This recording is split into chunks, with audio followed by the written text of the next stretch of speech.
Namaste. Hello everyone.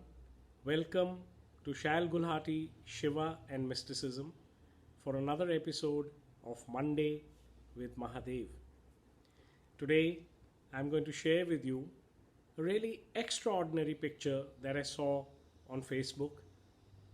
A picture of Lord Shiva seated on a giant turtle or tortoise, and I will like to talk about it to you.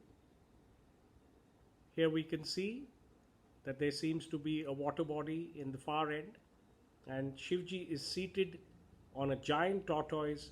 On the one side are the rishis, and on the other side are the devatas who are acknowledging his presence like a darshan, like a sighting, like a divine sighting of Shiva. And rarely have I seen such a depiction.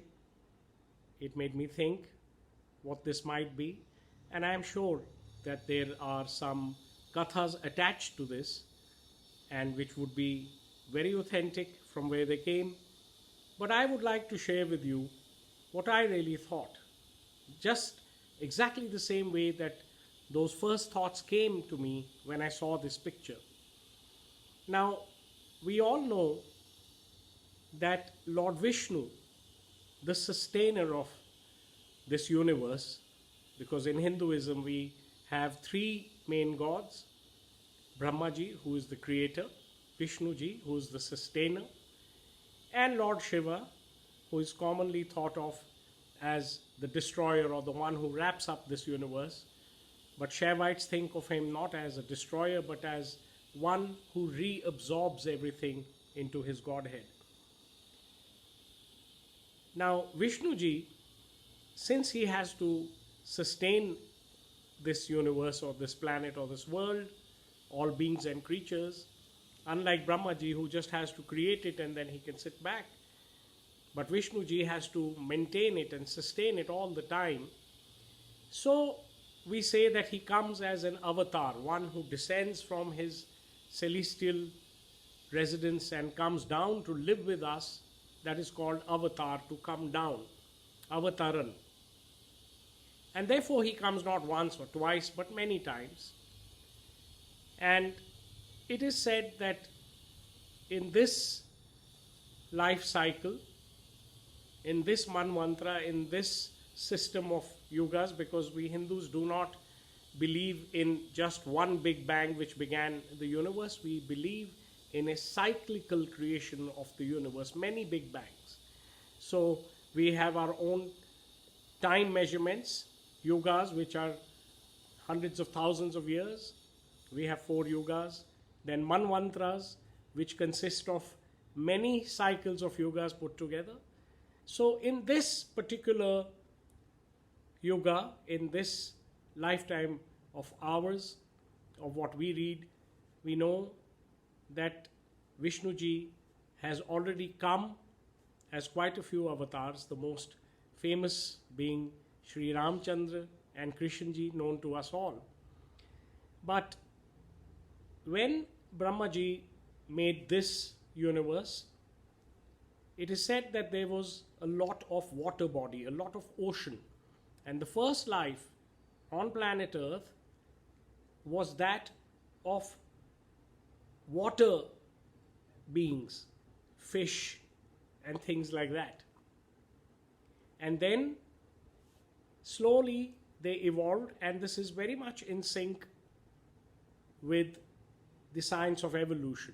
Slowly they evolved, they became amphibians, and some of them started reaching out to the land, and when they reached out to the land, they started walking, and when they started walking, they stood erect, and so on. We kept on evolving.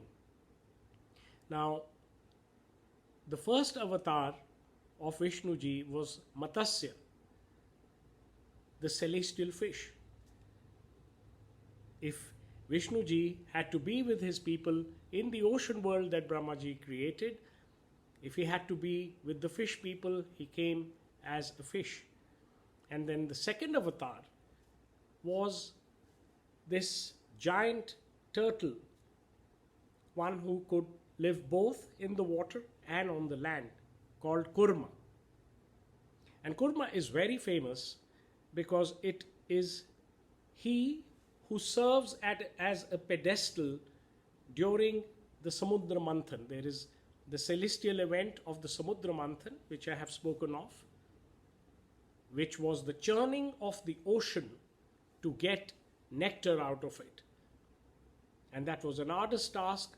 And first of all, it needed a churner, which was Mount Meru, the tall mountain. But the mountain needed a base to be standing upon to be able to churn that ocean. And that base was offered by Vishnu ji in his Kurma avatar, that I will be the base for you all to churn this ocean, which is so befitting of the sustainer God. If all of you guys want something good, you want nectar from the ocean, I will serve as the base for you to start that process. So I think it's very beautiful the way these things fit. But now coming back to this picture, we see that this giant turtle has sort of emerged from the water body onto the land, and seated on him is Mahadev, Shivji. And we have the rishis and the devatas saluting Shivji. Now, this almost seems that from his avatar as Matsya, the fish in the ocean, when he transformed himself into Kurma, the amphibian who could come from the water onto the land, he brought out with him the darshana of Mahadev, the god of gods, so that the land people, the rishis and munis, they could see Shiva as well. So in a way, this picture told me that like Vishnu ji is always there to look after us, so is Shiv ji. And it is Vishnu who upholds Shiva for us to see. What I mean is that Vishnu ji is the sustainer. He is here on a day-to-day basis with us, governing this planet and trying to correct all the things which are going wrong. And Mahadev, for the Shaivites at least, is the god of gods. And it is Vishnu ji's actions, his platform, which actually upholds Mahadev for all of us to see.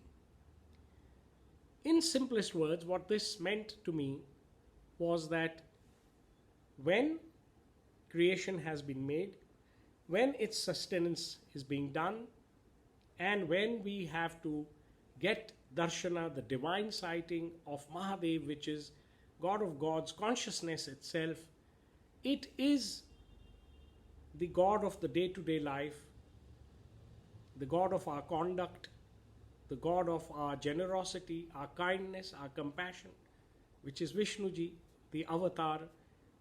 When we follow that kind of principle, we come to have a sighting of divine consciousness itself. I hope you liked my interpretation of this beautiful picture. Join me again next Monday, and I will be back with another Shiva wisdom for you. Om Namah Shivaya.